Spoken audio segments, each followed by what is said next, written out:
Welcome everyone to the Municipality of Thames Centre regular council meeting, Monday, March 29th at 5 p.m. So I'm going to call this meeting to order. Are there any additions to the agenda? There are no additions to the agenda. Thank you. And now a disclosure of pecuniary interest. The Municipal Conflict of Interest Act requires any member of council declaring a pecuniary interest and the general nature thereof, where the interest of the member of council has not been disclosed by reason of the member's absence from the meeting, to disclose the interest at the first open meeting attended by the member of council and otherwise comply to the act. So council, do we have a disclosure of pecuniary interest? Councillor Heeman? Yes. So I would like to declare a pecuniary interest with respect to agenda item 5.2, title minor variance A3/21 on today's agenda. The reason for declaration that the applicant is my parents' business at which I am employed, and the agent is my wife. So I think that's a pretty big conflict. Everybody has their own reasons, and that would be a good one. Okay, and so moving on now to our first, sorry. Yes, I have a conflict as well. I make a declaration of a pecuniary interest with respect to agenda item 5.1. The minor variance A2/21 on the council agenda today. And my reason, I am an adjoining landowner and I sold the subject property to the applicant. Okay, another good reason. All right, anybody else? Well, all right, so now we have our public meeting, and the first one that we're going to have is 4.1, meeting to consider the Coleman Drain 2021. So I'm going to call upon the engineer to present the, I was almost going to say prevent, that wouldn't be good, to present the engineering report and outline the nature of the proposed work. The drain being the Coleman Drain 2021. The engineer report is dated January 18th, 2021, and the engineer being Spreet Associates and Mike DeVos. And I think we have our engineer online here, as well as there's Mike. As well as Travis, our supervisor of drainage. Okay, can you hear me all right? You're good. Okay, thank you. This report was prepared in accordance with Section 78 of the Drainage Act for repair or improvement to the existing Coleman Drain. The original drain is still in place, and it was constructed in 1928, so it's been around for quite a while. The landowners indicated that it was the lower portion of the drain should be replaced and upgraded to a drain of today's design standards. We took a look at the lower portion is an open ditch. It seemed to be fine. There's a railway culvert that seemed to be working okay. But once you get to the north side of the railway, the tile itself is the old drain. So we're looking at replacing the existing municipal drain from the railway up to and across Mossley Drive, and as well the first property on the north side, the Cayley property, up to the line fence. So that would be up to the Bailey property line fence. So the pipe sizes will vary from 18-inch diameter to 12-inch diameter at the very top and across the Cayley property. There will be a road crossing that would be sewer pipe constructed by open cut across the road. So the old drain will be ripped out of the ground as they go. The soil conditions in this area should be good soil conditions, so just typical type installation. We would be putting in catch basins on both sides of the road, and as well at the line fence where the surface water crosses from the Bailey property up to the, or from the Bailey property into the Cayley property. So I'll stop and open up to questions. Thank you, Mike. Any persons in attendance virtually wish to comment or ask questions concerning this drainage report? And this is just about the design and the details of the report. Your Worship, Patrick Crinklaw. Patrick Crinklaw, yes.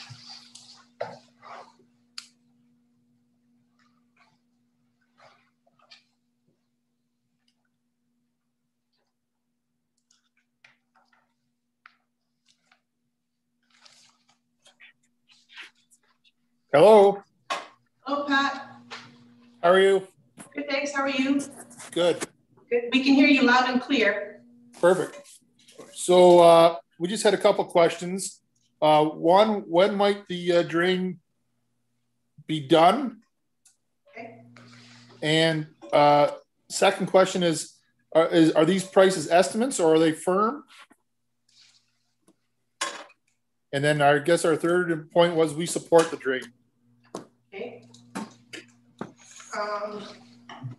Mike for Travis, did you hear the questions? Okay. Yes, Okay. I could answer that. Yes, they are estimates. We do get a relatively good handle on these sort of installations, although, you know, the contractors do have to tender.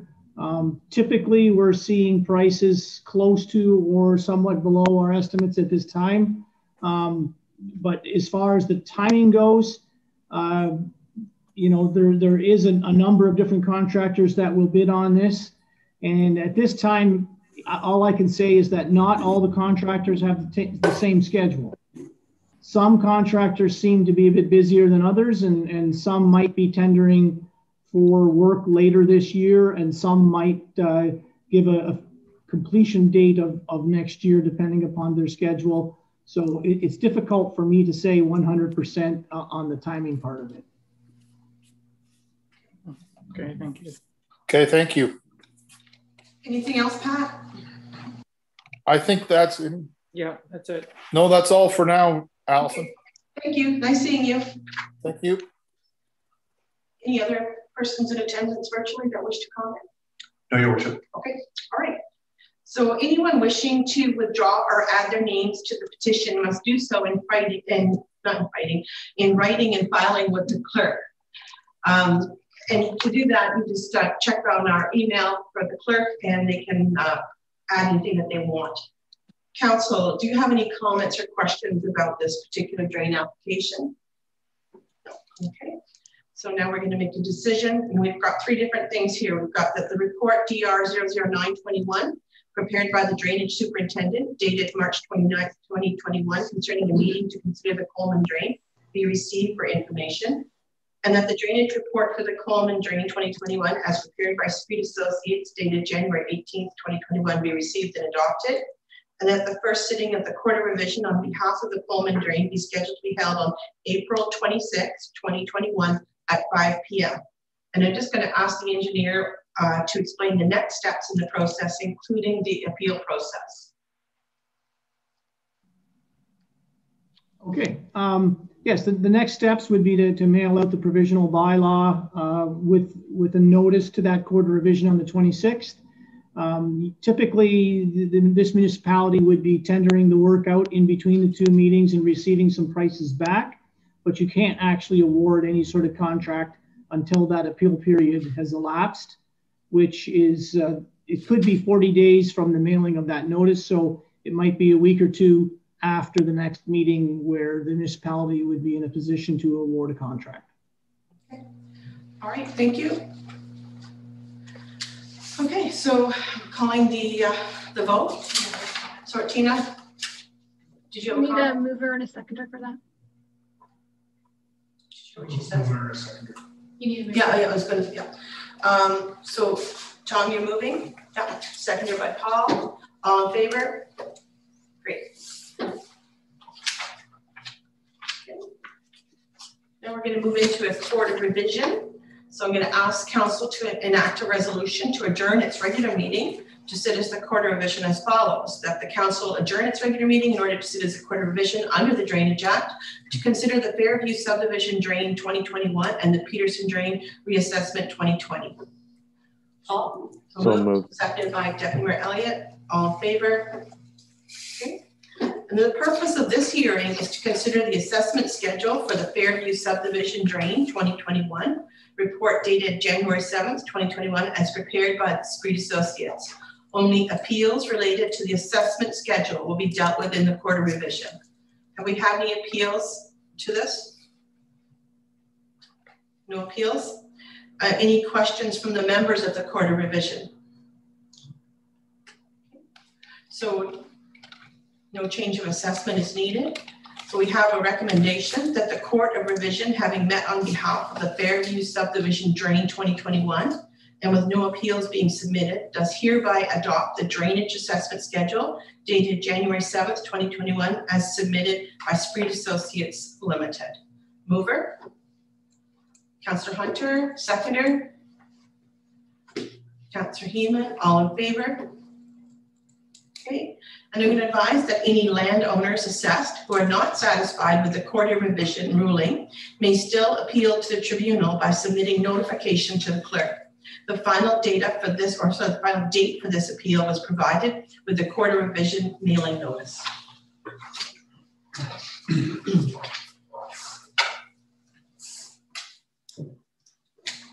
Now we're moving into the Peterson Drain Reassessment 2020. The purpose of this hearing is to consider the assessment schedule for the Peterson Drain Reassessment 2020, report dated December 31st, 2020, as prepared by Spreed Associates. Only appeals related to the assessment schedule will be dealt with in the Court of Revision. And I have a note here that no appeals have been received. Any questions from the members of the Court of Revision? So deliberation of the Court of Revision is now, and the decision, there's a recommendation that the Court of Revision, having met on behalf of the Peterson Drain Reassessment 2020, and with no appeals being submitted, does hereby adopt the drainage assessment schedule dated December 31st, 2020, as submitted by Spreed Associates Limited. A mover? Councillor Patterson, seconded by Deputy Mayor Elliott. All in favor? Okay. So any landowners assessed who are not satisfied with the Court of Revision ruling may still appeal to the tribunal by submitting notification to the clerk. The final date for this appeal was provided with the Court of Revision mailing notice. And I'm just going to ask our engineer if there's any additional information to provide on the appeal process. Nope, that was good. Okay, thank you.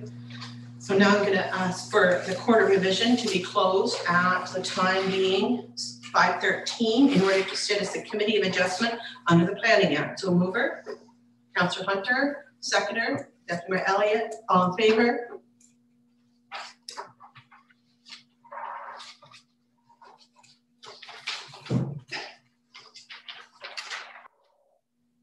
Now, this is the one Councillor Hunter has declared conflict of interest. So minor variance A221 by Josh Feldman, 5278 Marion Street. And I'm just going to ask,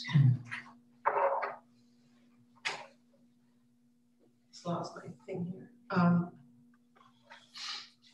I see our planners ready to go. Mr. Bancroft, do you want to talk about this one? Thank you, Your Worship. So the purpose of this application is to seek relief from the zoning bylaw to allow the construction of a detached accessory building, which would exceed both the maximum floor area and the maximum height requirements allowed under the bylaw.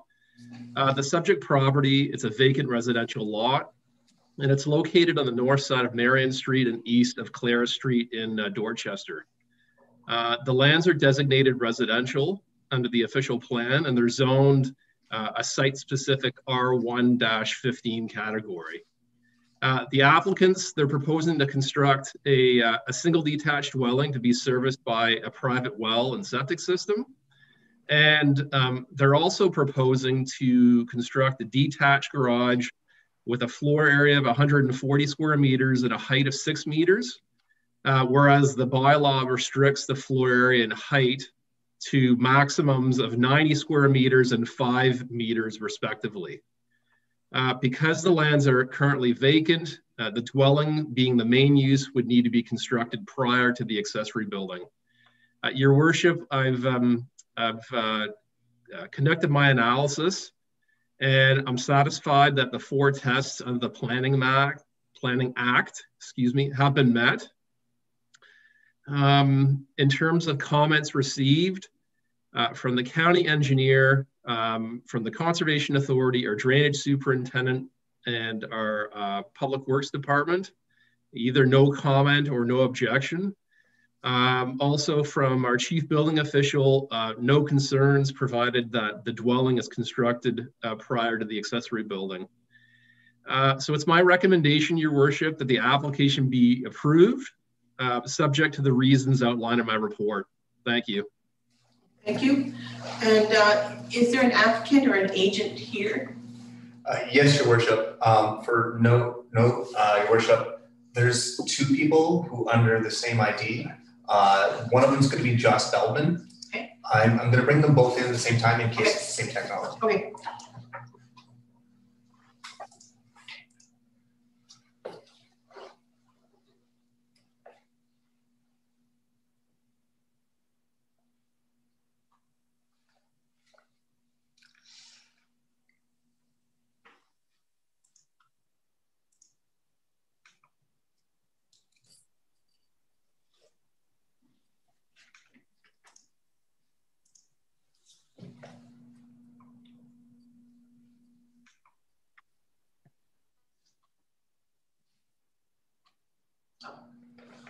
Mr. Feldman? Yep. Can you hear me okay? Yeah, I can hear you. Can you hear me? Yep, I can hear you well. Do you have any additional information that you would like to provide?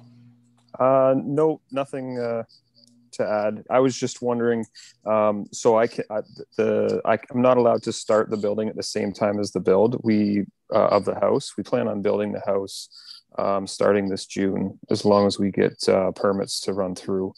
So I won't be able to start the shop then after the house is erected. Is that right?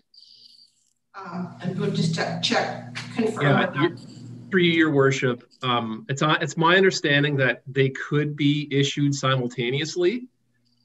We just can't issue the permit for the accessory building in advance of the dwelling. Okay. So I think you'll be fine. Excuse me.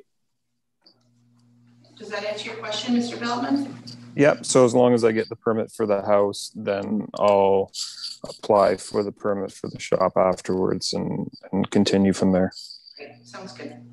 Okay. All right. Thank you. You're welcome. Any members of the public in attendance who wish to provide comments? No, Your Worship. Okay, thank you. Any committee members have any questions regarding this application? Oh, seeing none. So I'm going to ask the committee to make their decision on the application by resolution. So we have the resolution. Mayor Work, I'll remove the recommended motion by the planner.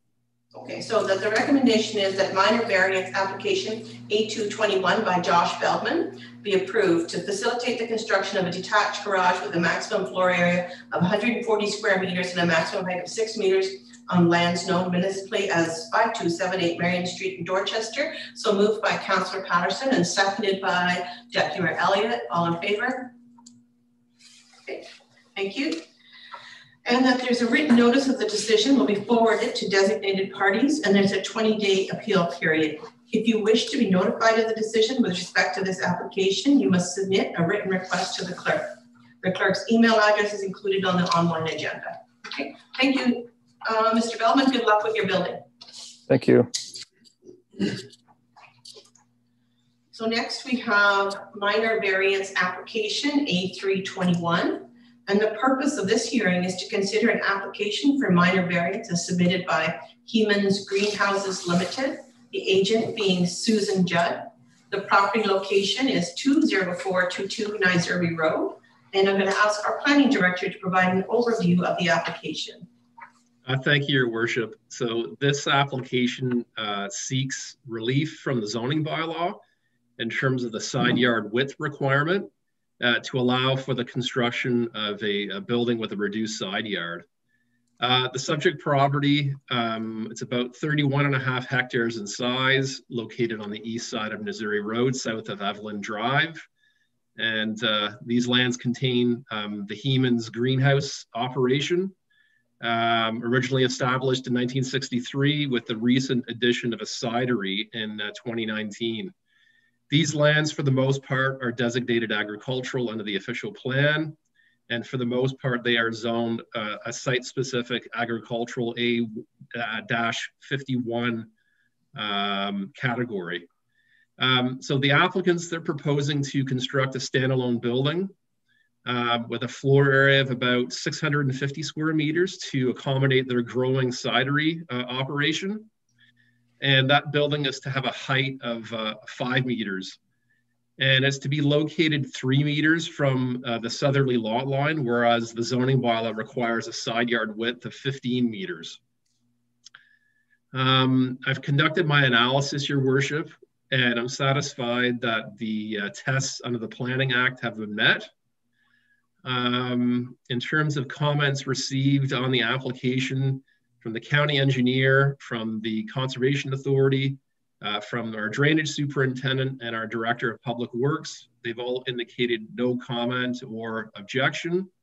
And from our chief building official, he's indicated that he has no concerns, provided that the applicant complies with the relevant sections under the Ontario Building Code. So it's my recommendation, Your Worship, that the application be approved, subject to 2 conditions that are noted in my report. The first condition that the applicant have the subject lands merged with the parcel to the north. That way these lands can be wholly contained in terms of the siting of that proposed building. And then secondly, that the applicant obtain site plan approval, and also based on the reasons outlined in my report. Thank you. Thank you.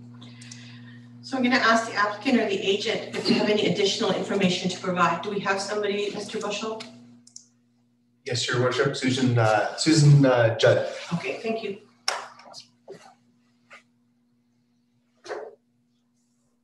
Hi there. Good evening, Susan. Do you have any additional information you'd like to provide? I do not at this time, thank you. Okay, great, thank you. Are there any members from the public in attendance who wish to provide comments? No, Your Worship. No, okay. Any committee members have any questions regarding this application? Councillor Patterson? Yes, Mayor Work. What's the purpose of the site plan approval? Because normally that's for larger, lots of different projects. I just don't understand why they need a site plan approval. Through you, Your Worship, through our site plan control area bylaw, commercial greenhouses are bound by site plan approval. So we're just being consistent on how we've applied it in the past. Any other questions, Councillor Patterson? Oh, okay. All right, so I'm going to ask the committee to make their decision on the application by resolution. Councillor Hunter, Deputy Elliott seconded.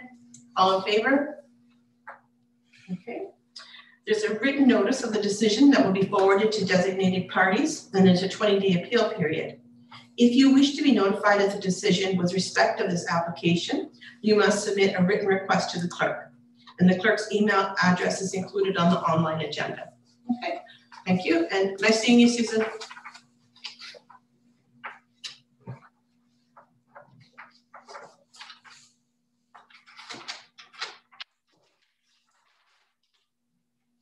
Next, we have 5.3, a minor variance, A421, which is the Shogun Mataki Odera, agent MTE Consultants Incorporated, care of Stephen Cooper, which is 4823 Dundas Street. So I'm going to ask the planning director to provide an overview of the application. Thank you, Your Worship. So this application is twofold in that first, it seeks permission to allow for the growing, processing, packaging, and distribution of maitake mushrooms within a proposed commercial building. Commercial greenhouse.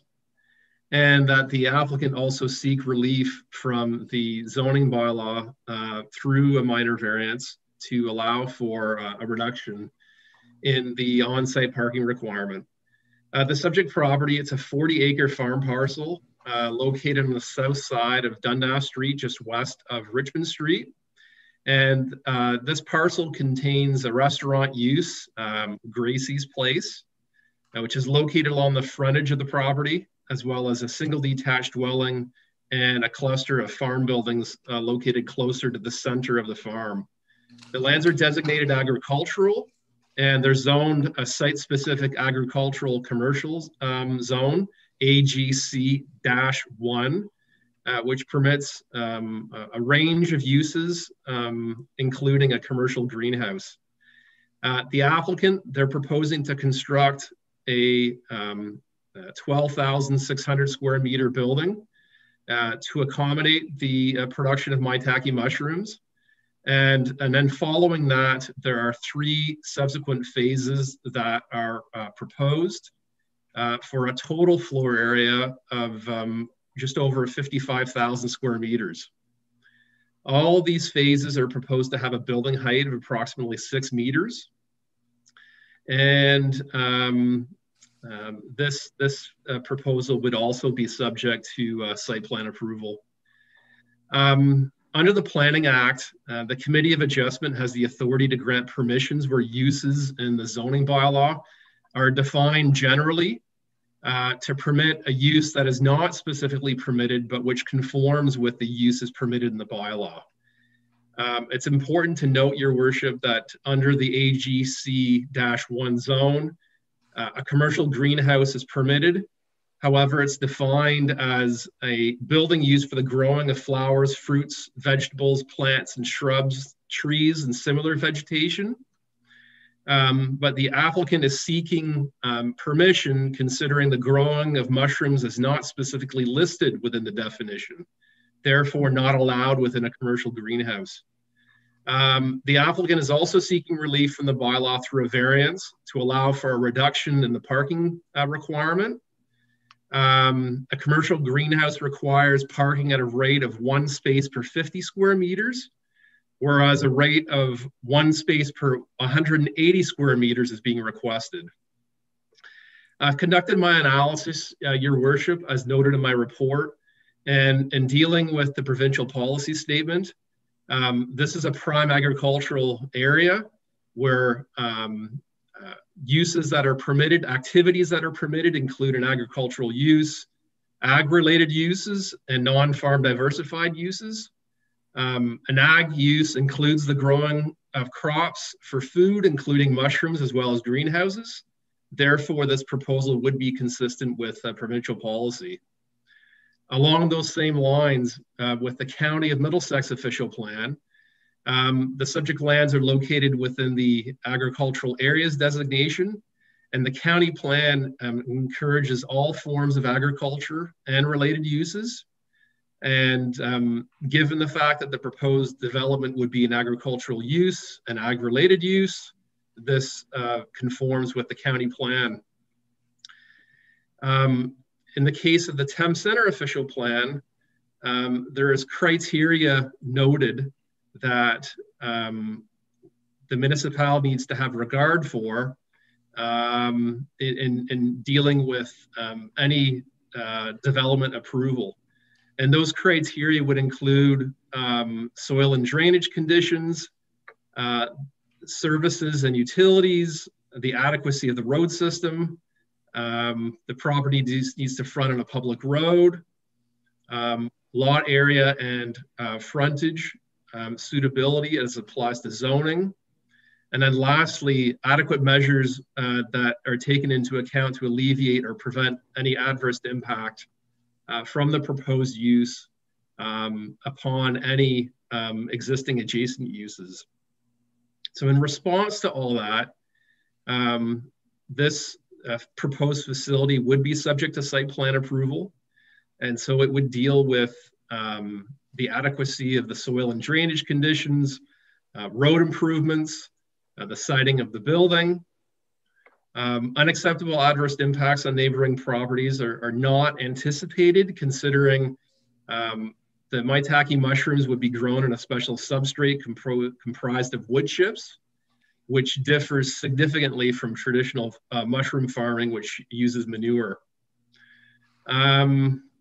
Also, the subject property has frontage and access onto Dundas Street, and the property would comply with the frontage and area requirements under the bylaw.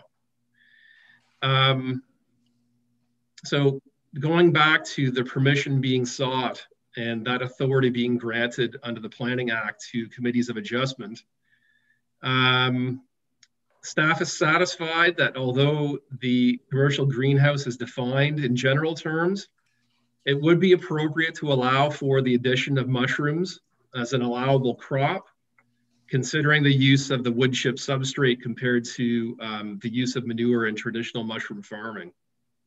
Considering the nature of this proposed facility, it is more in keeping with a commercial greenhouse compared to traditional mushroom farming. As a condition of this approval, it would be appropriate that the committee explicitly note that the use of manure on site is prohibited.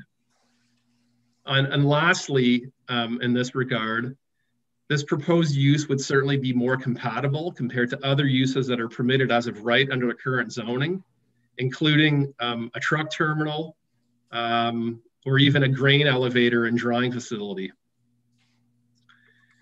So going back to the minor variance request for a reduction in the parking requirement, I've also provided an evaluation in that regard, and I'm satisfied that all tests under the Planning Act have been met.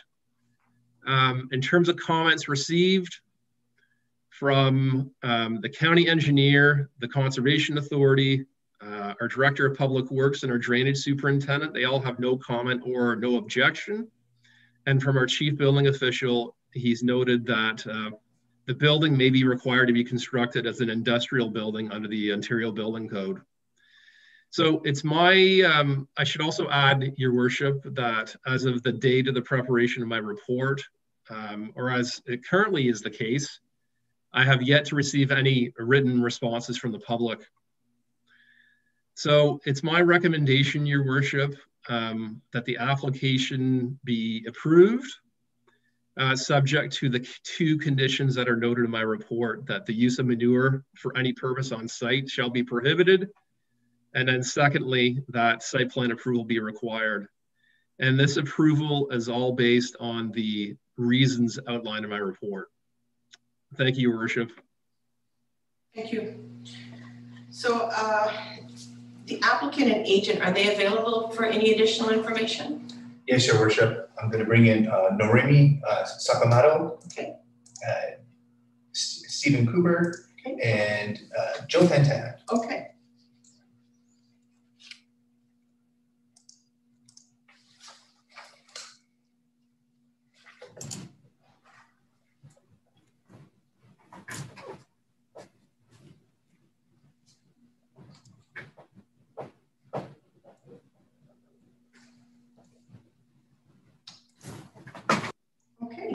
So I think we've got, I can see Mr. Cooper, and my screen has changed, so I can't see who else is here yet. Hang on.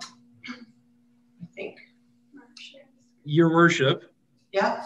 I've just provided a visual on the screen. Can you see that? I can see it, yeah. Okay, thank you. Yeah. So that's a rendering of the proposed building that the applicant requested be projected on the screen. Okay, thank you. And I see we have Mr. Cooper on the screen. I'm just going to have to scroll through. Mr. Cooper, did you want to add some additional information? Yes, Your Worship. May I proceed? Absolutely. Okay, I'd like to thank Thames Center for the opportunity to present on behalf of Shogun Mataki, and particularly Mr. Odera, who appreciates the support he's received to date from council and from this community. The proposed facility is his plan to have production of Mataki mushrooms for North America from this facility. So it's quite a grand plan, and it'll be based here in this area. When the facility is finally completed, it will have up to 300 employees at this site. Mataki mushrooms are a very unique mushroom that are grown as stated by the planner, Mark.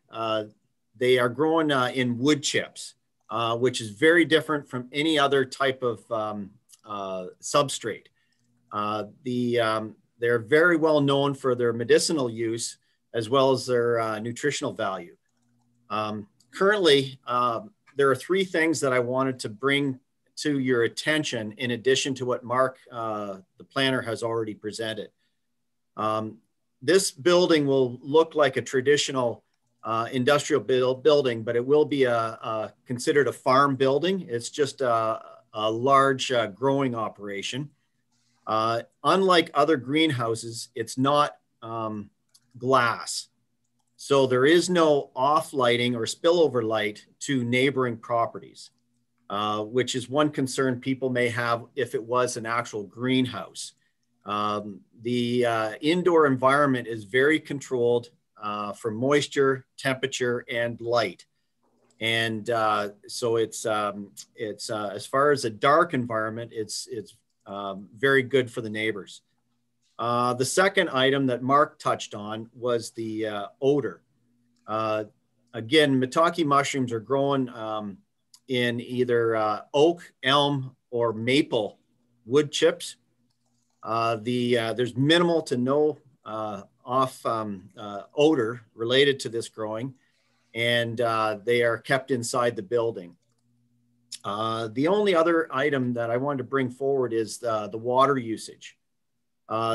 Maitake had a hydrogeological report prepared. They did a test of 20 liters per second in the hydrogeological test back in August and September of 2020. And at that time, they found there was no impact on neighboring properties. Their water requirements are quite minimal. Unlike other greenhouses, which require produce is watered regularly, a maitake mushroom is, the wood chips are wet or added or moistened at the beginning of the process.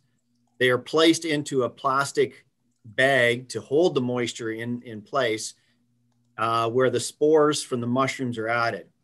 At that point, after that time, there's no additional watering required, and throughout the entire growing cycle of the mushroom. So their impact in regard to water is, again, quite minimal to neighboring properties. I think that's the main points I wanted to make in regard to these, and I'm happy to answer any questions to that effect. Thank you very much. Thank you. So just Mr. Cooper speaking, or is anybody else from your team speaking? I don't believe there's anyone else speaking from Maitake. Okay, so now I'm going to ask if there's any members from the public in attendance who wish to provide comments. Do we have somebody online? Yes, Your Worship, but I request that Director Bancroft stop sharing the screen. Okay. Mr. Bancroft, did you hear that?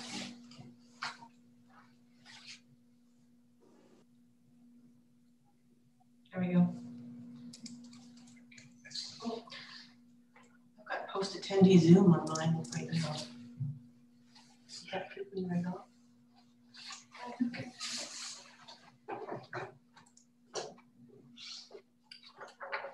I'll just keep looking up there because I got. So, Your Worship, we're bringing in Dick Brower. Okay. I respectfully request that Stephen Cooper turn off his camera while the member of the public is presenting. Okay.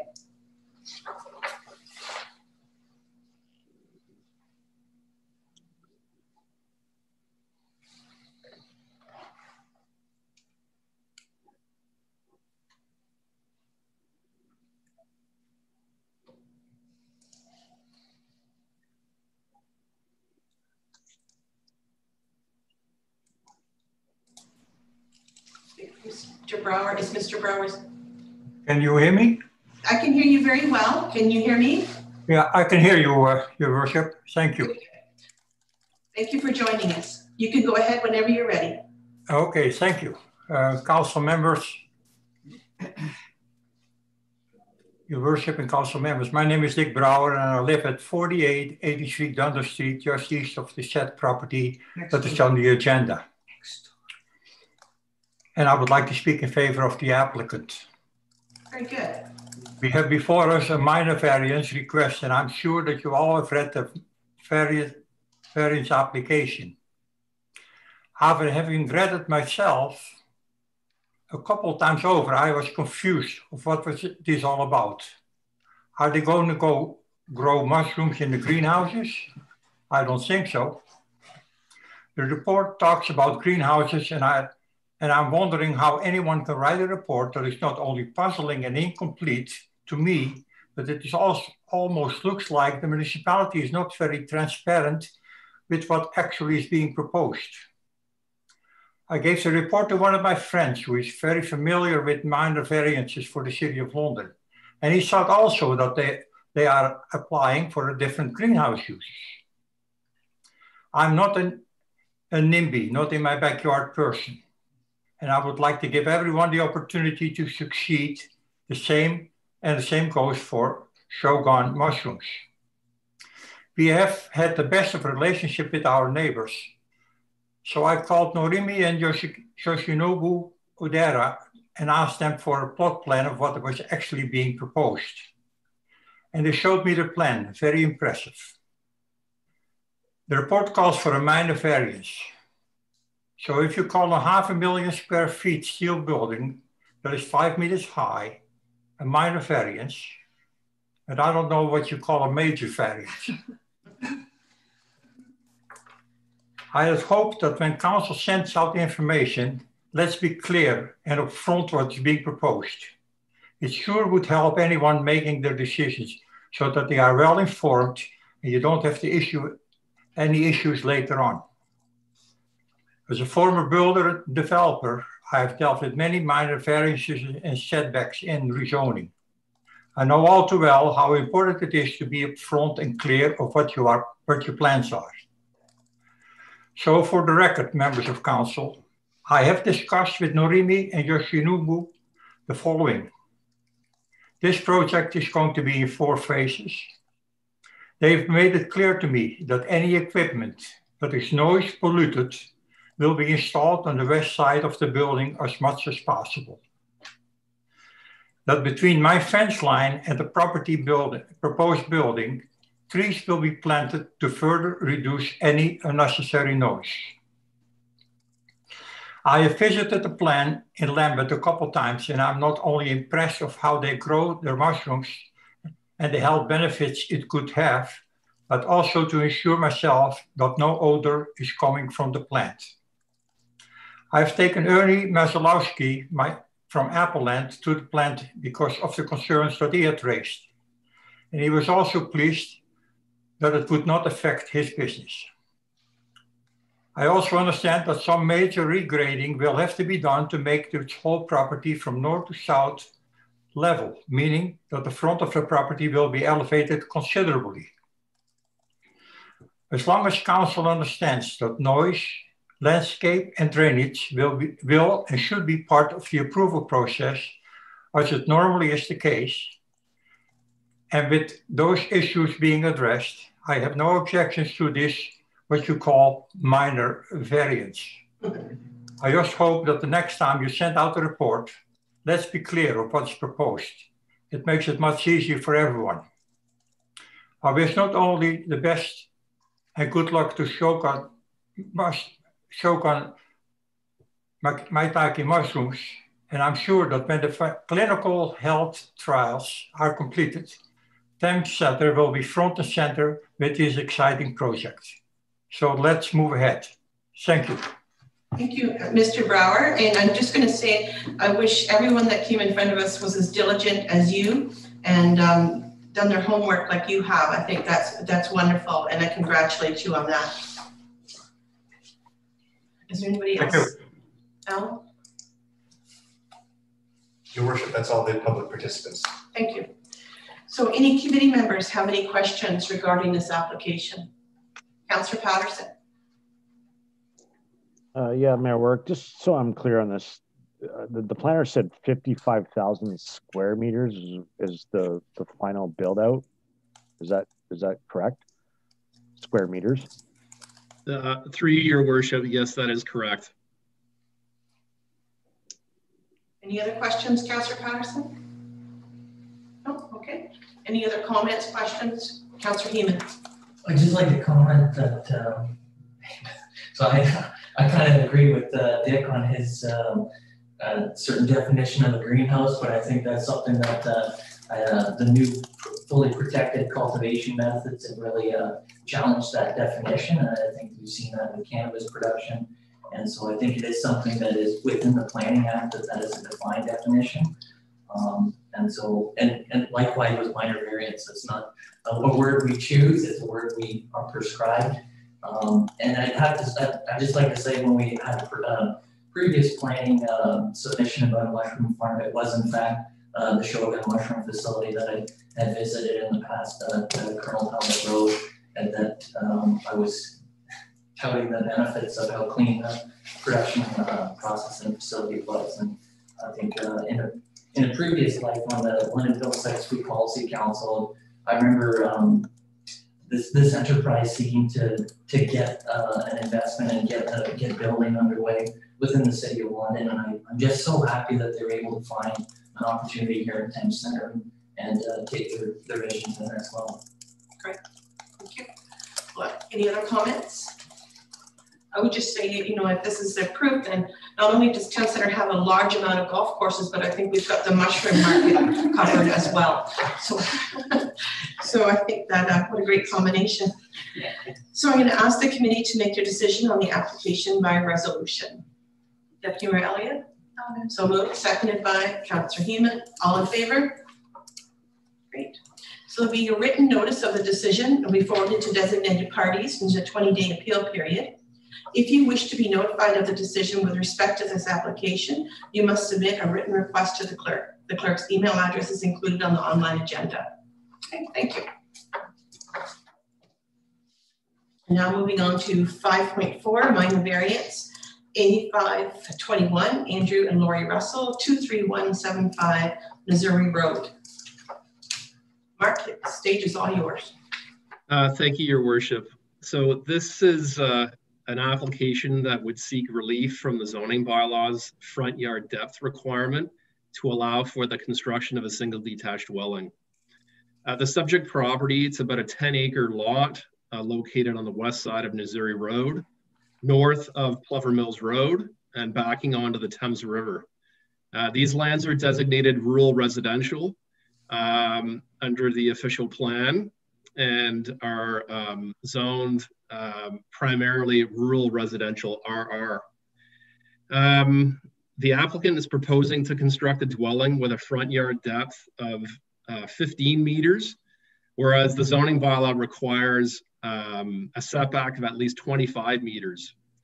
The reduction is being requested to allow the construction of the dwelling within an existing clearing to minimize impacts on the woodlot and also to keep back from the erosion hazard due to the existing embankment. I've conducted my analysis, Your Worship, and I'm satisfied that the 4 tests under the Planning Act have been met. In terms of agency comments received, from the county engineer, no comment. From the Conservation Authority, no objection. However, they do note that a Section 28 permit will be required prior to the construction of the dwelling. No comment from the drainage superintendent, as well as from the director of public works. And our chief building official, he's noted that due to the slope of the site, a slope stability or geotechnical report may be required to ensure that the site is stable for construction. Also, provided applicable approvals are obtained by the county for tree removal and the Conservation Authority, he has no concerns. No comments were received from the public. And so it's my recommendation, Your Worship, that the application for minor variance be approved, subject to the reasons outlined in my report. Thank you. Thank you. Do we have the applicant or agent available tonight? Yes, Your Worship. Lori Russell's coming over. Lori Russell. Okay.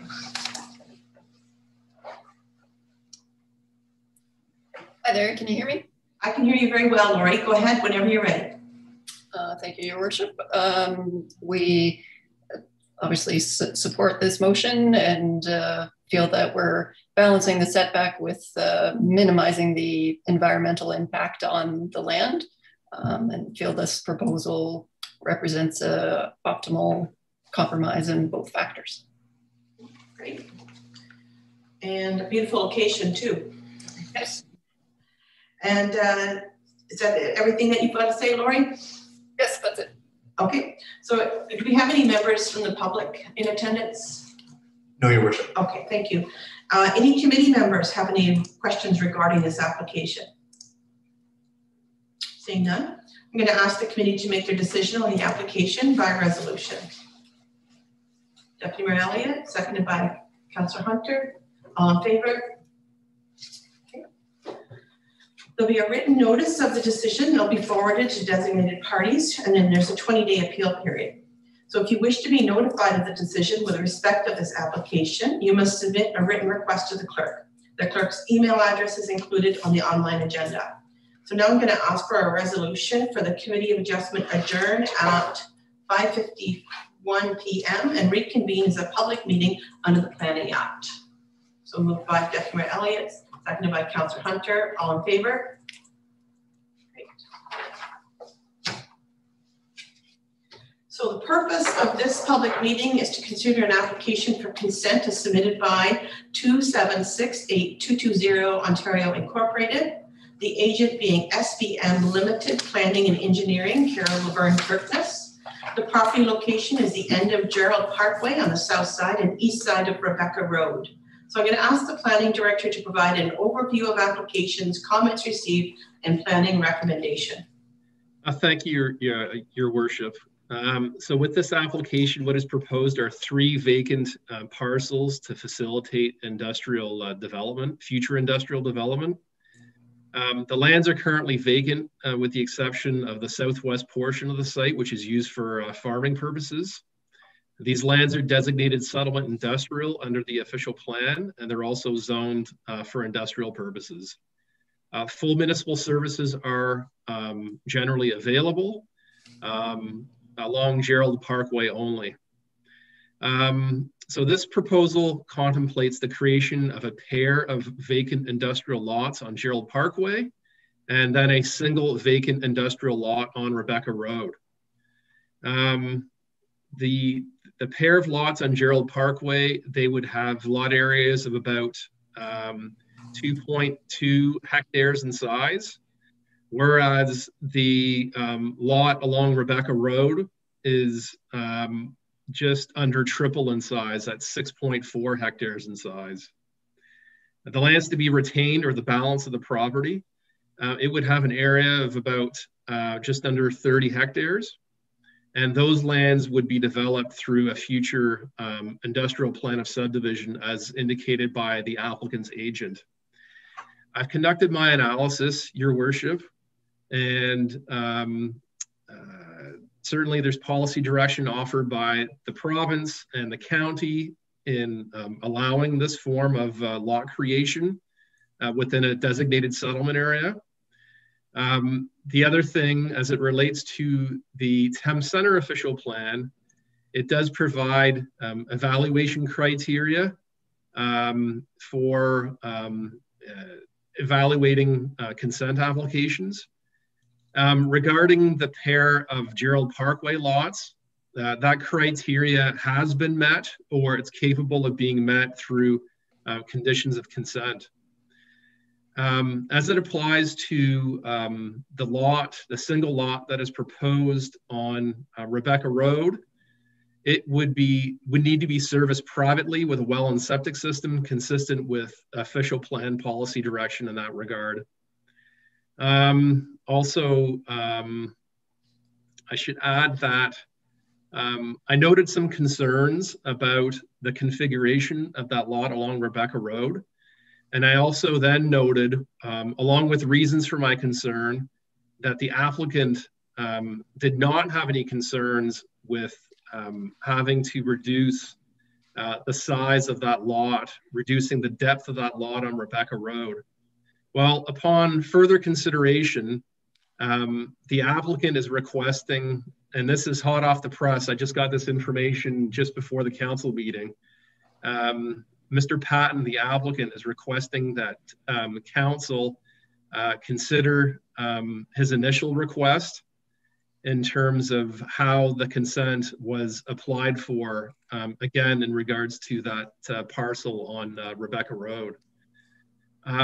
With that being said, it would be appropriate if this application was deferred from council's consideration so that my concerns can be more clearly conveyed to the applicant.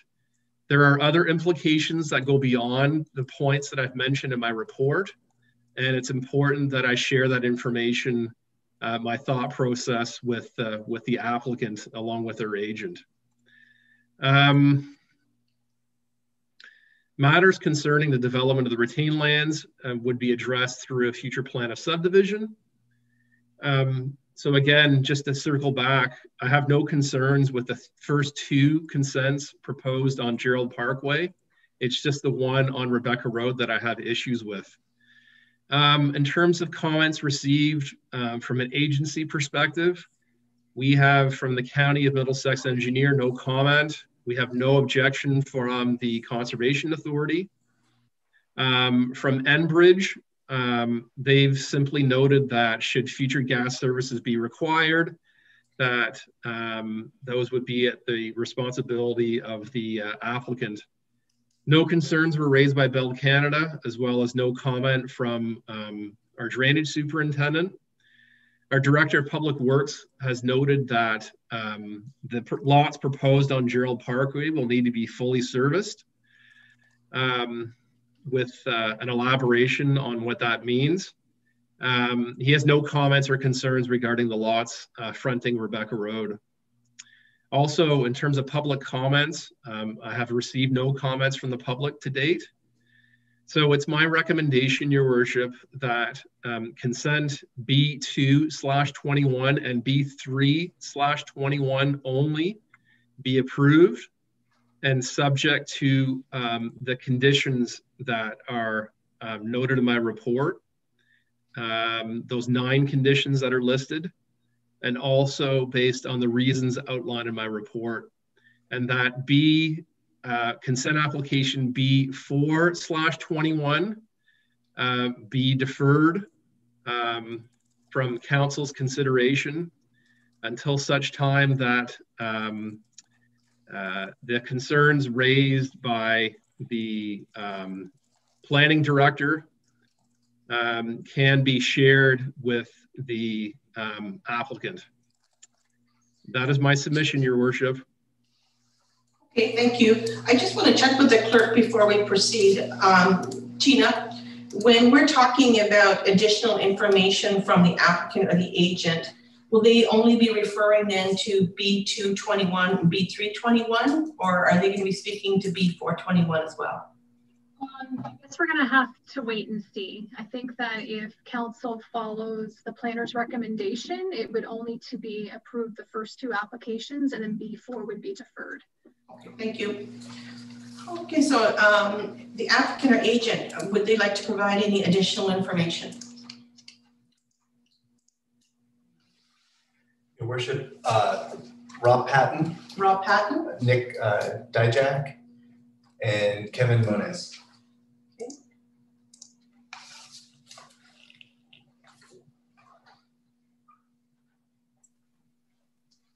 Okay, and who, is everybody speaking? Is it just going to be you, Nick, or? Well, I will start off, and I'm sure Kevin Moniz, the principal of SBM, who's also the engineer, could chime in at any time with some detailed information. And Rob as well. He might have some information, especially in speaking to the deferment of the 3rd consent. Okay, thank you. So Mark is absolutely correct. This is hot off the presses, Your Worship. So I just want to reiterate that items B2 and B3, we absolutely agree with the conditions that were listed out in the planning report, and we think that is satisfactory. In terms of Rebecca Road and that parcel, the reason that we requested that the full area of 6.4 hectares be requested and added back into the application is we weren't quite certain what the amount of land to be cut back was. We had some general alignments that was provided to us that the element from the storm pond directly south would be removed. And we knew that would be quite a bit, but not that much. So I think that the planning recommendation to deferment is satisfactory as long as Rob Patton is also in agreement.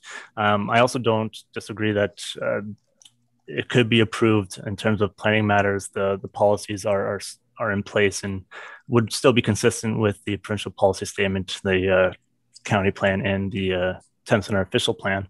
And I don't think there'd be any other minor variances created with the full 6.4 hectare. It would strictly be the additional information that Mark Bancroft could provide that might create some sort of issues. But I'm also not too concerned about any additional conditions that could be put in place to minimize any issues or to protect the road alignment going south through a future plan of subdivision. So I don't know if I want to defer to Rob to confirm if he wants to defer or if he would like the all three matters to be considered today. Thank you. Thank you. Mr. Patton, would you like to comment? Yes, can everyone hear me? Yes, we can. Yeah, I'm fine with the deferral. I just wasn't under the impression that that much land was being cut back. But I can speak with Mark Bancroft on another time and see if we can get this figured out. As I will be moving forward with a plan of subdivision on the balance of the site sooner than later. That's good to hear. Kevin, did you have anything you wanted to add? No, I don't think so.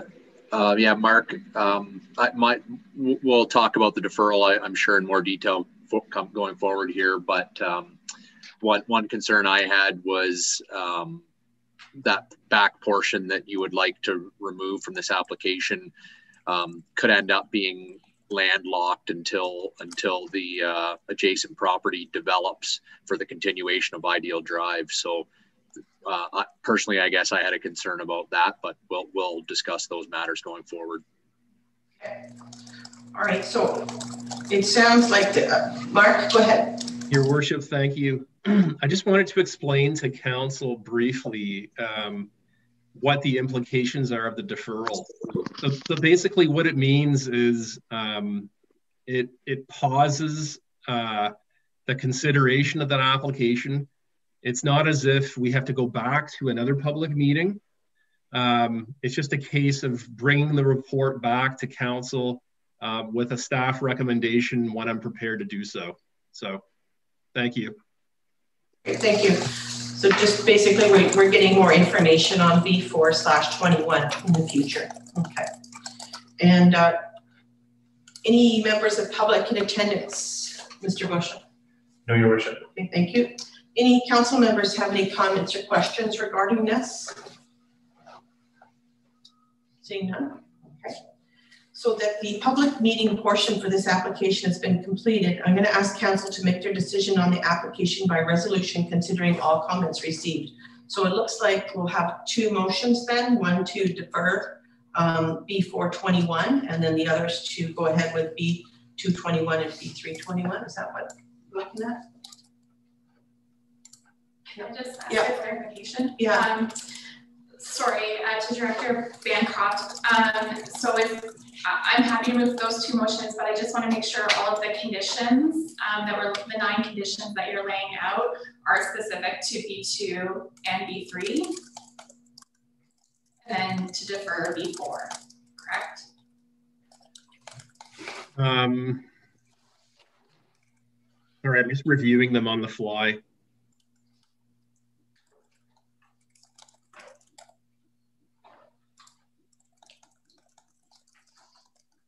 Yeah, these 9 conditions are appropriate for the pair of proposed vacant lots on Gerald Parkway.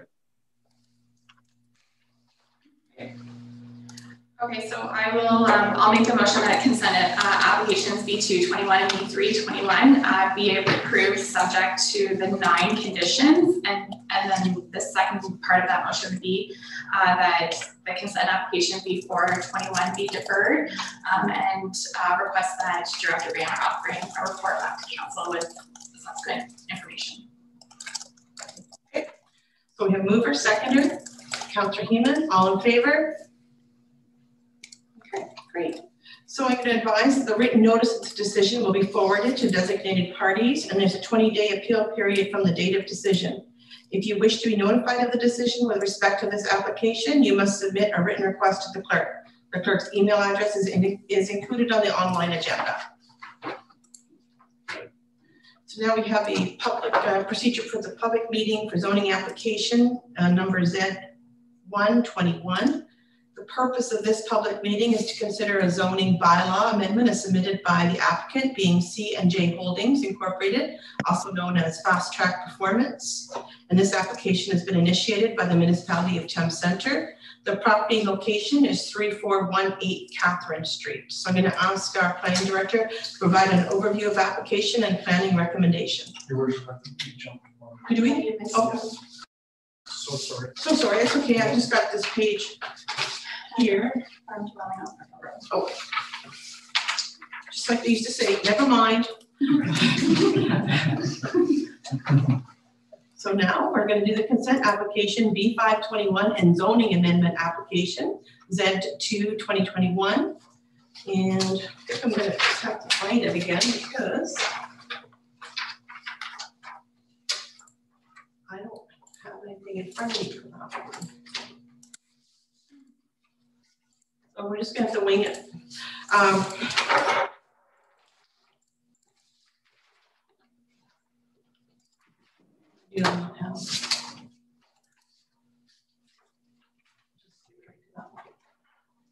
Okay. So the applicant being 2165946 Ontario Limited, the agent being Erwin Meyer, the address being 18038 Thorndale Road. And I'm going to ask the planning director to provide an overview of the application and planning recommendation. Thank you, Your Worship. So this is an application for consent to sever to dispose of a dwelling surplus to a farming operation as a result of farm consolidation. And also the purpose of the rezoning is to rezone the balance of the farm to prohibit any new residential use. The subject property, it's a farm over 200 acres in size. And it's on the north side of Thorndale Road, on the east side of Cherry Hill Road, and on the west side of Cobble Hills Road. It's used primarily for the cultivation of field crops, but the farm also contains a dwelling along with a number of farm and accessory buildings. The lands are designated for the most part as agricultural and also zoned for farming purposes, generally speaking. The lands that are proposed to be severed would have an area of approximately 1.6 acres. And those lands contain the single detached dwelling, a detached garage, and a garden shed. The balance of the farm, it would have an area of 202 acres in size. And those lands contain a bank barn and 2 silos, all of which are to be demolished, along with 2 farm buildings which are to be retained. So I've conducted my analysis, Your Worship, and the province, the county, and the Thames Centre official plan. It provides policy direction for this type of severance subject to criteria. And I'm satisfied that that criteria has been addressed or it's capable of being addressed through conditions of consent, including confirmation of the location of the septic system, the well, the removal of the barn and silos, as well as a separate access being required for the balance of the farm. Those are all capable of being addressed through conditions of consent. From a zoning standpoint, the lot to be severed would comply with the undersized lotting provisions under the agricultural zone and to prohibit any new residential use on the balance of the farm. The A-45 zone is being requested. So in all, this rezoning is appropriate and it represents good planning. So I'm also satisfied that this proposal would be consistent with provincial policy and in conformity with the applicable official plans. In terms of comments received from the county engineer, he's requesting the standard widening dedication, lands up to 18 meters across the center line of County Road 28, across the frontage of the lot to be severed and retained if the right of way is not already to that width. From the Conservation Authority, no objection. And we have no comment from Bell Canada, Enbridge, Public Works, and our drainage superintendent. Our chief building official, he's noted that all livestock buildings should be removed from the site, including the concrete silos. A change of use permit is required for any accessory building or farm building that is to be transferred with the severed parcel. Also, that there should be refuse removed from the property to ensure compliance with the property standards bylaw. To date, no comments received from the public in writing. So it's my recommendation, Your Worship, that the consent be approved subject to the 13 conditions that are noted in my report for the reasons outlined in my report. And then secondly, that the rezoning be approved in principle and that I be given direction to provide the necessary bylaw for council's consideration of a future meeting once a deposited reference plan has been provided. Thank you. Thank you. And Mr. Meyer will be glad to know he's back in existence again. I've got his sheet in front of me. So now I'm going to ask, do we have the applicant online here, Mr. Bushel? Yes, Your Worship. It'll be audio only. Audio only, okay.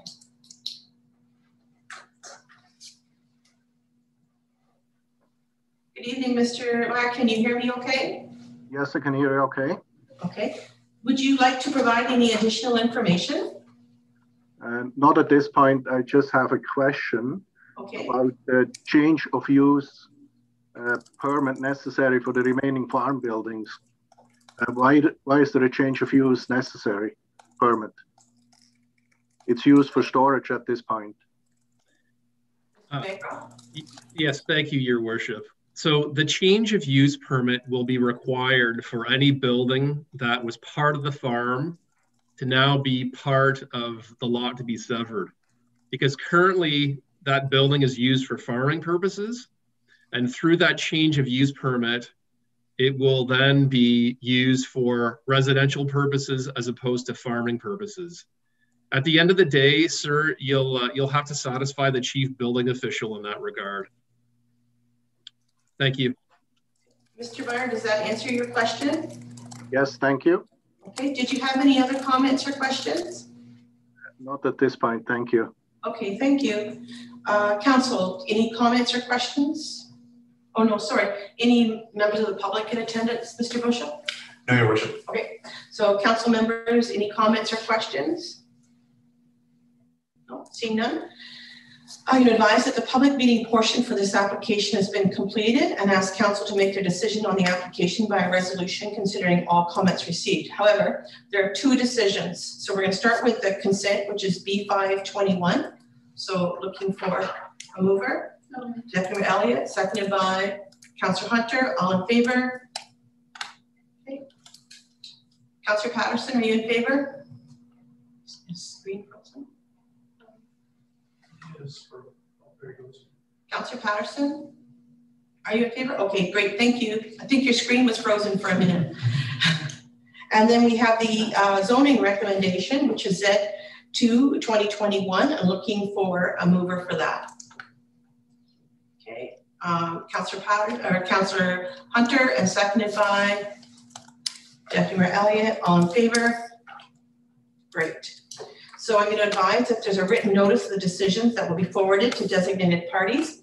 And there's a 20-day appeal period from the date of the decision. If you wish to be notified of the decision with respect to this application, you must submit a written request to the clerk. And the clerk's email address is included on the online agenda. Okay, thank you. And now we're moving on to the public meeting for zoning application Z121, and the applicant being C&J Holdings Incorporated, also known as Fast Track Performance. This application has been initiated by the municipality of Thames Centre, and the property location is 3418 Catherine Street. And I'm going to ask Mr. Bancroft to provide an overview of the application and planning recommendation. Thank you, Your Worship. So this is an application to amend the provisions of the site-specific rural industrial zoning, the M2-11 category, which applies to the subject lands, to add a vehicle sales and service establishment limited to motorcycles, snowmobiles, and all-terrain vehicles, as well as lawn and garden equipment as a permitted use. This rezoning has been initiated by the municipality to correct a mistake in a previously approved zoning bylaw amendment. So the subject property, it's 1.2 acres in size on the north side of Catherine Street, west of Shaw Road, and backing onto the CN Railway. These lands contain fast track performance, and just in terms of quickly going through the history, the applicants submitted an application back in 2003, I believe, from memory. However, what they had requested was not what was approved by council at the time. And so, so they basically asked for X, and a bylaw was passed which allowed Y. So this issue was undetected for a number of years until recently, when it was brought to my attention as part of Fast Track's Performance's OMVIC, the Ontario Motor Vehicle Industry Council licensing renewal, which requires confirmation of zoning compliance. So these lands are designated agricultural, and they're zoned a site-specific M2-11. I've conducted my analysis, Your Worship, and there's certainly policy direction at the provincial level, at the county level, and also at the local or municipal level, in allowing this rezoning to correct this issue. In terms of agency comments from CN, the county engineer, Upper Thames, our drainage superintendent, and our director of public works, they have either no comment or no objection. In the circulation of the application to the public, to date, no responses have been received. So it is my recommendation, Your Worship, that the application be approved in principle, and that I be given direction to prepare the necessary amendment for council's consideration at their next regular meeting. Thank you. Thank you. Do we have an agent on? No, Your Worship. Okay, thank you. Any members of the public in attendance? No, Your Worship. Okay. So the council members, any comments or questions? No, I'm just glad that we are getting this fixed up, because I think that Fast Track Performance has been a valuable member of our community for a long time, and certainly wouldn't want to lose them. So it's good that we're getting this tidied up, and I'm glad that everybody caught that, and we're fixing it now. So that's great. So I have a decision by council, and I think that recommendation is there. It's posted already. So looking for a mover, Deputy Elliott, seconded by Councillor Hunter. All in favor? Okay. I'm going to advise that there's a written notice of the decision that will be forwarded to designated parties, and there's a 20-day appeal period from the date of decision.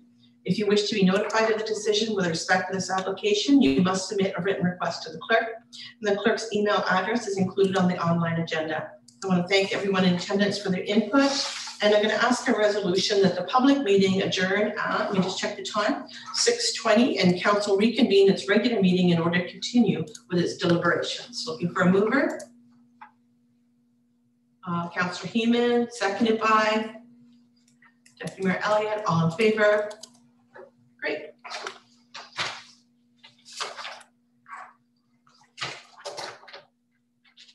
So So on the consent agenda, which is our next thing, the consent items are received for information in one motion. Council members may request that one or more item be removed for further action.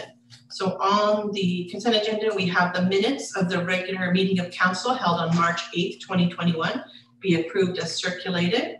And that our regular council minutes, that's that, and 8.2 and 8.3, which is Upper Thames River Conservation Authority, the 2021 approved budget, and the 8.3 County of Middlesex support of school retention plan resolution are all being received as information.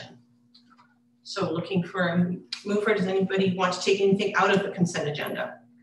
No? Okay, so we've got 3 items. Okay, Councillor Hunter, seconded by Deputy Mayor Elliott, all in favor? Okay, great. And unfinished business? Seeing none. Now we have 10.1, Councillor Heeman has a notice of motion. So, do you want me to read through this? Sure. Okay. So the recommended motion is whereas on January 18th, 2021, Council requested a school retention plan be created as part of the municipality's strategic plan. And whereas identifying opportunities for the municipality of Thames Centre will enhance all publicly funded schools in Thames Centre. And whereas developing a rural solution is needed to address the local needs of the municipality and the school board. And whereas identifying current and future opportunities to support youth in Thames Centre will enhance student program options. Therefore, be it resolved that a local school advisory committee be established and that the local school advisory committee develop a school retention and expansion plan. And that the local school advisory committee be comprised of the following members: 2 council representatives, a minimum of 3 community representatives, and that the Director of Planning and Development Services be requested to develop a terms of reference for a local school advisory committee to be presented at a future meeting of council, and that the clerk be requested to advertise for community representatives for the local school advisory committee. Now, seems to make perfect sense to me. Are there any questions or comments regarding this? So, Deputy Mayor Elliott? I'll just make a comment that I absolutely support this motion. I think it is very important to support our rural schools. We know how important they are to our community, and this fits perfectly into the motion that we recently passed and the County of Middlesex just endorsed regarding the school retention plan. So I fully support the motion that Councillor Heeman brought forward. Okay. So I note that it says 2 council representatives on this. And seeing as you brought it forward, I would imagine you will be one of the council representatives, unless you're trying to find more work for everybody else. Don't you want to be on that? Okay. And was there anybody else that would be interested in appearing on this committee? Councillor Hunter? Okay, all right. So we have Councillor Patterson, yes? Yeah, I just have a question regarding the motion. Why wouldn't we have a school trustee on this committee as well? Just curious, maybe Mr. Councillor Heeman can talk about that.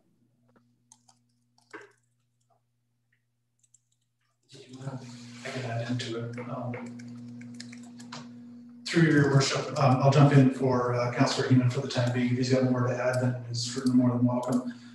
The committee calls for a minimum of 5 individuals, 3 of them being members of the public, and as the council will recall, it is a member of council that will chair the committee as per our policies now. So if there's more than one, the recommendations do note to Councillor Patterson that if there wants to be a trustee on the committee, you'd like to see one, there is a minimum of 5 as the requirement. Councillor Heeman, did you want to add anything to that? Yeah, no, Speaking from your cave.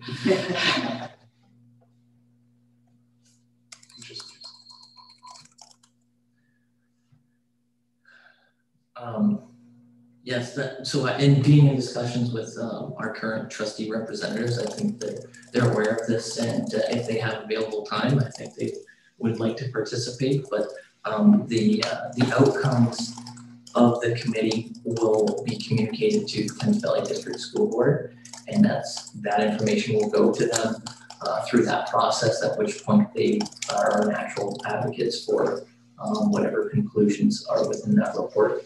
So I think that, you know, as the committee has the opportunity for delegations and guests, if they are not members of the committee, then they're welcome to participate. And I think that we're in communication, and I think we'll continue to do so. But that is a great opportunity for them to actually participate on the committee if they have availability. And I think we're very lucky. The trustees that we have, we communicate to them back and forth all the time and have a great rapport with them. And they've assisted us many times with questions that we've had and are always available. So I would think that they'll be very interested in what this committee does. And you're right, that time may not be allowing them to attend, but you know, the invitation is open for them. So I hope that answers your question, Councillor Patterson. Okay, all right.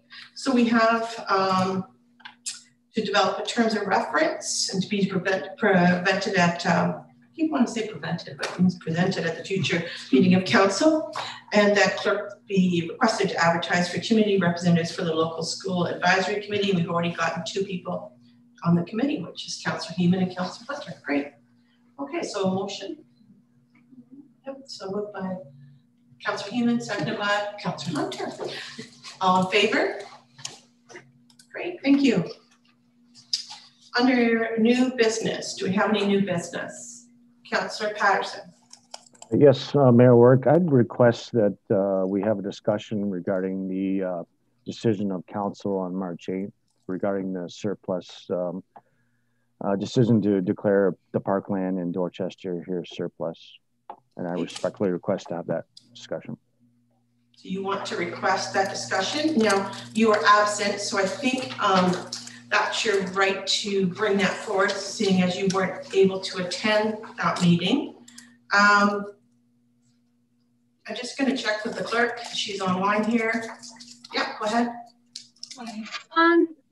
Yes, I would suggest that it be brought forward as a motion to reconsider that resolution number and have it moved and seconded.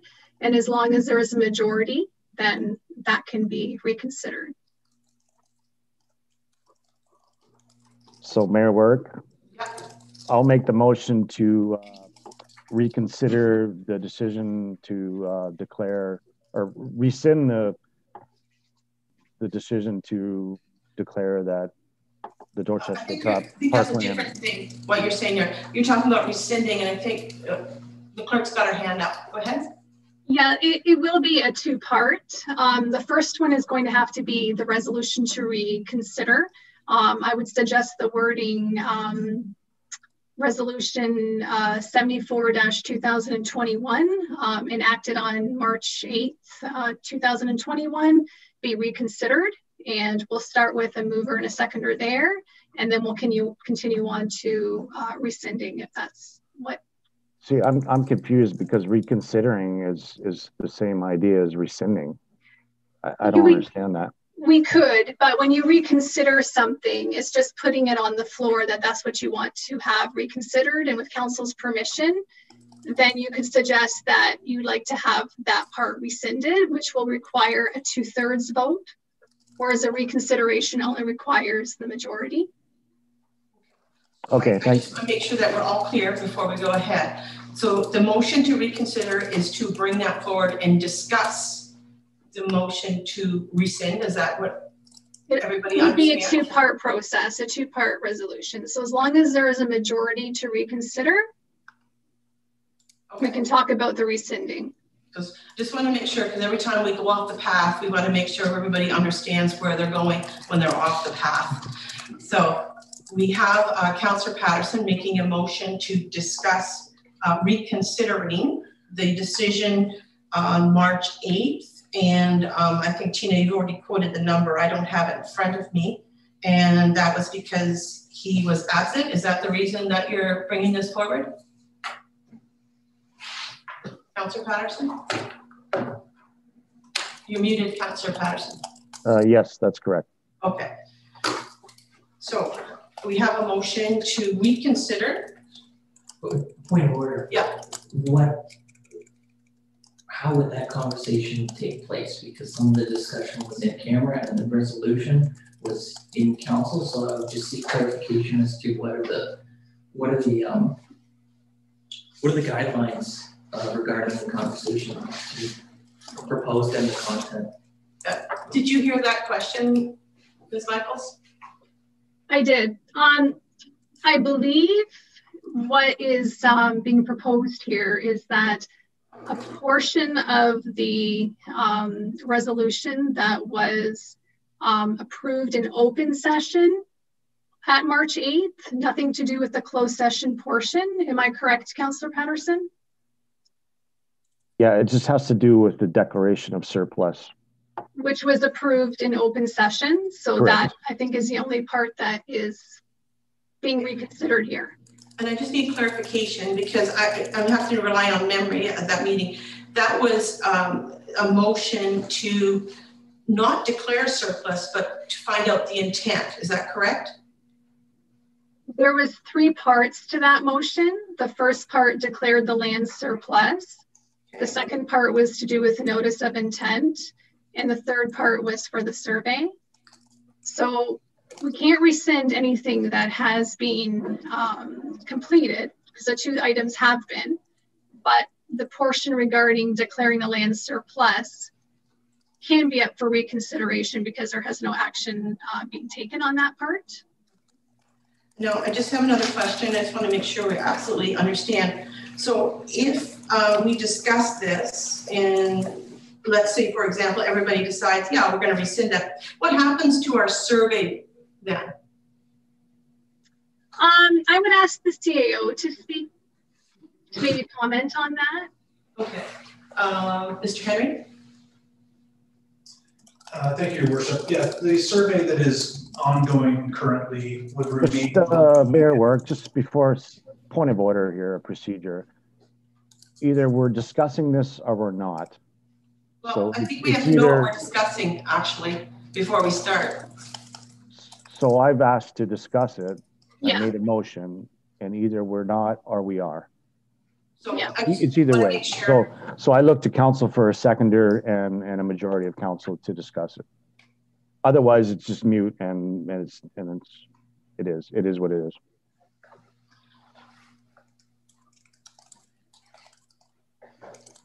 Okay, so I'll ask you to call the question. Well, I would like to know what the question is, though, because I want to make sure that we're actually... My motion is to reconsider the decision of council on March the 8th. So the decision being 3 parts, so we can't change 2 of them. Yeah, and then we'll discuss that once we decide if we're going to talk about it. Okay, so let's go ahead and, is there any desire from council to talk about this? I'll second it. So and I'll make a motion. Can I ask for a recorded vote as well? Sure. So you're asking for a recorded vote to discuss it? That is correct. Okay. So you made the motion. So now we have Deputy Mayor Elliott, and we're going to ask the clerk from her place away from us if she can go through the list of people. I can do that. Okay. Okay, so Councillor Hunter, what is your vote on the reconsideration of Resolution 74-2021? In favor. Councillor Heeman. In favor. Deputy Mayor Elliott. In favor. Mayor Warwick. In favor. Councillor Patterson. In favor. All right. So that is carried. Okay. So now, if you want to go ahead, Councillor Patterson, and you can start the conversation. Well, I'd like to hear from Mr. Henry. He was about to talk there. I apologize for cutting him off there. Through your worship, thank you, Councillor Patterson. I'll continue. Okay, so anything that staff has engaged in really can't be reconsidered at this point. Mm-hmm. What would happen with the survey results, I would recommend that they run their course and that they be brought to council as an information report pending what the outcome of this discussion. They will not be lost. They're out there for a reason. They are transparent and they're what the community is asking for. I want to be very clear about that. So if pending the outcome of this, we can cross that bridge when we come to the town. Okay, thank you. All right. Anybody else got any comments? Councillor Patterson? Yeah, I mean, I just basically want to rescind the decision to make this this parkland surplus. Okay. The other two issues are fine because they've already been started, so we can't really stop those. But that's my motion. Okay, Deputy Mayor Elliott. Yes, through your worship. It's unfortunate that Councillor Patterson wasn't at the last meeting, and unfortunately it was, the discussion was in closed session, and we can't go into that here in public and how we arrived at that. I believe, and I will say with my intention, since I made the motion, it was a three-part motion where all three worked together, and the intention of myself moving that motion was for all three parts to move forward and to come to a conclusion when we got the survey results, when we had a full community input. And I will say for the record, when the process of declaring a land surplus, generally speaking, the only advertising that the municipality has to do under our procedures is one ad in the signpost. We went over and above to do a survey to garner as much community support, as much community input as we could. I think there has been lots of community input, and I believe in order to make, and it is my belief that in order to make an informed decision on how council moves forward, we have to have all of the information in front of us. Right now, we do not have the survey results back. I know there's a couple petitions with comments. We don't have those back. I don't have any information to move forward on this decision, and I would rather, with the intention of this motion, to gather as much information, bring it back to council for a final decision, to move forward in that direction and in the way that council had made their decision at the last meeting. And those are my comments. All right, Councillor Heeman. Yeah, so I guess as the person who seconded that motion, that I think it's good to let the process follow through. I think that, again, it was an unprecedented step to solicit public feedback. And I know we have heard from the public in a number of different fashions, but I think, again, as a municipality, we run based off of official comments. We don't run off the comment section. And I think in that spirit of good governance that we continue through with the process that we have enacted, whether that, whether the outcome is different because we observe the process or not, will be determined, but I think it's still important that we follow through with our commitment to that public consultation. And I would like to add a comment. So I'm going to ask Deputy Mayor Elliott to take the chair. Yes. Okay. All right. And I just think, this has been a definite spark to the community. It's been brought lots of comments. I've had lots of conversations. And I think that it's quite clear, how the conversations have been going so far. But I do think I would like to see this come all the way to the end, because I think to just all suddenly quash it without hearing what our constituents and our residents have expressed to us is a little premature. And I would really think I would like to see this go forward, come out in open council and have a full discussion and a full release of all our residents' comments. So that's my opinion. So I'm going to chair back. Yeah, thank you. All right, so Councillor Patterson, go ahead. Yeah, it's quite clear to me that, as I said back in September when this first issue came about, that the Dorchester people do not support this land being surplus or for sale to any individual, any developer, any corporation. It is wanted, it is needed, and you can tell. I mean, you can say, well, there's social media comments, and there's like over 700 or 800 of them opposed to this. We got petitions, we have We have a survey, a resident put out a survey on their own time to do this. And one of the questions is, in your opinion, should the parking lot be considered surplus land? And out of, I think it was 682 responses, 94% said no. So it's clear to me the decision to sell this land or make it surplus is wrong. I understand what the people in Dorchester want, and we need to reverse this decision, because that's not what people want. I understand that there's a survey and that can play out, and that'll help us decide, what we should do with this property, which is fine, but you got to keep it in the public hands. We cannot sell this land. I just want to confirm that the meeting that you're referring to is the September meeting? That's correct. Okay, thank you. Deputy Mayor Elliott? Yes, through your worship, again, unfortunately you weren't at the meeting and you weren't privy to the information that was brought to us during closed session. You aren't privy to the information on why this came through, and I know there's a lot of conspiracy theories happening. I've heard a lot of rumors happening, and a lot of them have been directed right at me. But again, I would echo the comments that Councillor Heeman made. The intent of this motion when I made it was for the process to be seen through. And I believe that it should go through. You're quoting survey petition results that the rest of council are not privy to. And I believe that in order to make a proper decision, all of us have to have the same information in front of us. And that will be done when we have all of the submissions to council on the meeting that it comes back to us with a report, the survey results, the petitions that went out. When we get that entire package from the community input, that is when I will make my decision on what happens with this land. Okay. Councillor Heeman. Again, I'm not unsympathetic to the comments that have been voiced, but I think we took a step to make this a public input process.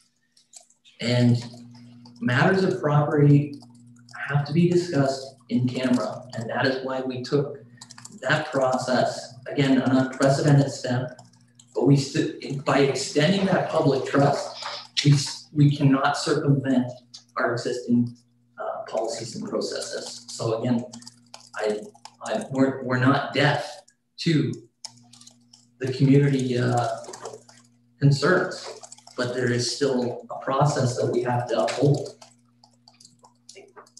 Any other comments? Councillor Patterson?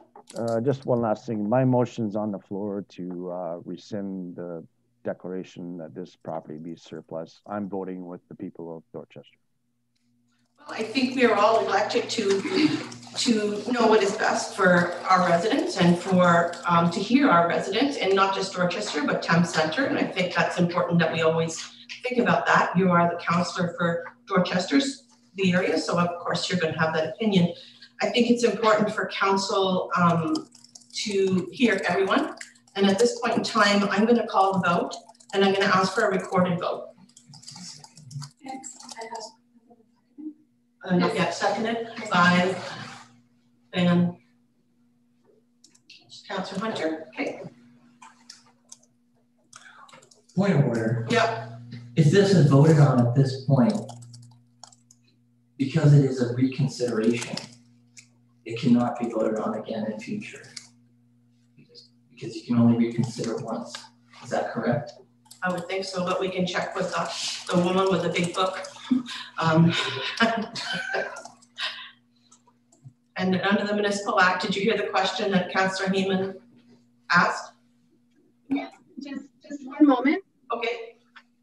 Just move it under the R's for reconsideration.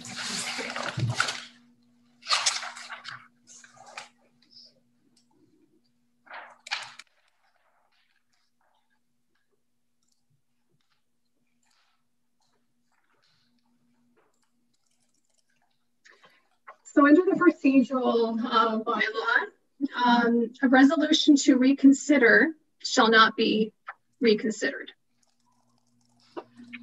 Okay.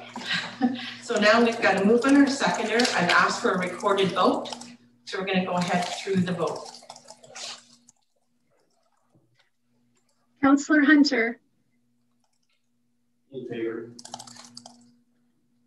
In favor of The motion. And the motion is to rescind.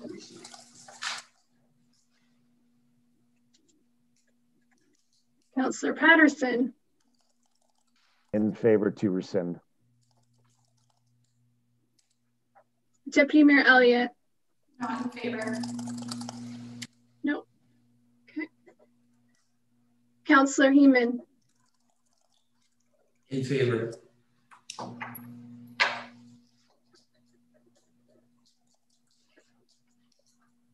you clear? I just want to make sure. No, I'm not clear. You're not clear, okay. The motion is to rescind, so to not declare surplus. Councillor Heeman, was that a yes? He just needs clarification. Okay. So what I have here, It's in favor on the basis that we cannot reconsider this at any future time other than this vote.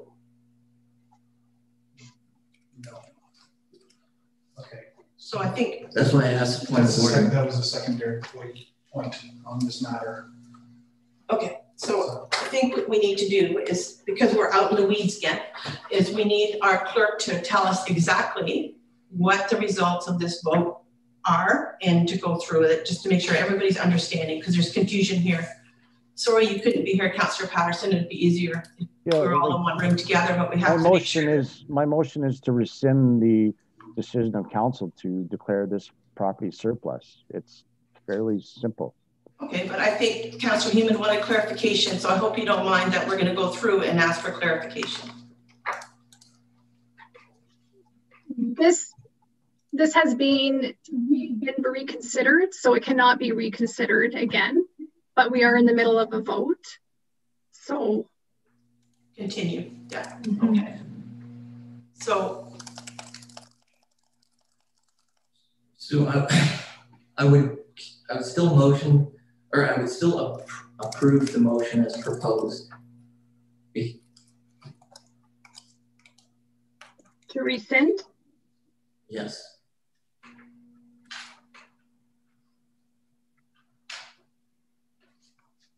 Mayor Warwick? No. So there was not a 2/3, so it's defeated. All right, so just to clarify to all our YouTube subscribers that we have hundreds out there, that we will be bringing this forward and discussing it at when it's scheduled to be discussed with all the community input, and whatever surveys Mr. Patterson has for us, we'll be paying close attention to them. So we have no closed session. Bylaws. So we have a recommended motion that bylaw 25/2021 be given first and second reading. Okay. Yeah. And do you want to do the next one as well? The bylaw 2021 and 22/21 be adopted as presented. And that, I'll just read through them. 25/21 being a bylaw to provide for drainage works in the municipality of Thames Center, Coleman Drain 2021, which is the first and second reading only. And 2021 being a bylaw to amend zoning bylaw as it relates to lands located at 1281 Gladstone Drive. And 13.3 is 22/21 being a confirmatory bylaw. So that is the bylaw we're voting on. Deputy Mayor Elliott, seconded by Councillor Patterson. All in favor? Okay. Our next meeting is Monday, April 12th, 2021 at 1 p.m. And I'm now looking for a motion to adjourn at 6. Oh, sorry, you know what? I was going to say, don't we have something from the health unit, an update? Yes, right. Through your worship, just because we skipped announcements, I just wanted to flag there was an announcement made by Middlesex London Health Unit at 2 o'clock this afternoon that as of midnight tonight, Middlesex London area is going back into the red zone. So that's effective midnight tonight. As as well as today, vaccine appointments opened up for everyone ages 70 and older. So that new age group opened up. And I will just note that I know there's been a lot of difficulties in booking vaccines through the phone and the internet. And the staff at our MPK Jeff York's office has been doing a fabulous job at getting people appointments. So I would just encourage anyone in the public that is having difficulties to contact Jeff York's office. Yep. My apologies. I know that we had mentioned that earlier that we needed a health unit update, and I know that you know, we are really struggling to continue on with this. It is a shame to go down to red so soon, but it seems to be the variant has increased. It's affecting younger people, and usually at gatherings together that are not necessarily in nursing homes or anything like that, but private family gatherings that are spreading it. So it's really tough. It's been a hard year, and now a year plus, and I really hope that we can all be patient and just see this thing through. And we know that it will be beat, and it's very good that we're getting those vaccinations, and hopefully Middlesex will be able to get their pharmacists to vaccinate soon, as well as some of the other counties are doing. So, okay, so now I'm going back to adjournment. Now change the time, which is 6:51. And I look a motion, Councillor Hunter, all in favor? Great. Thank you, everyone. Good night.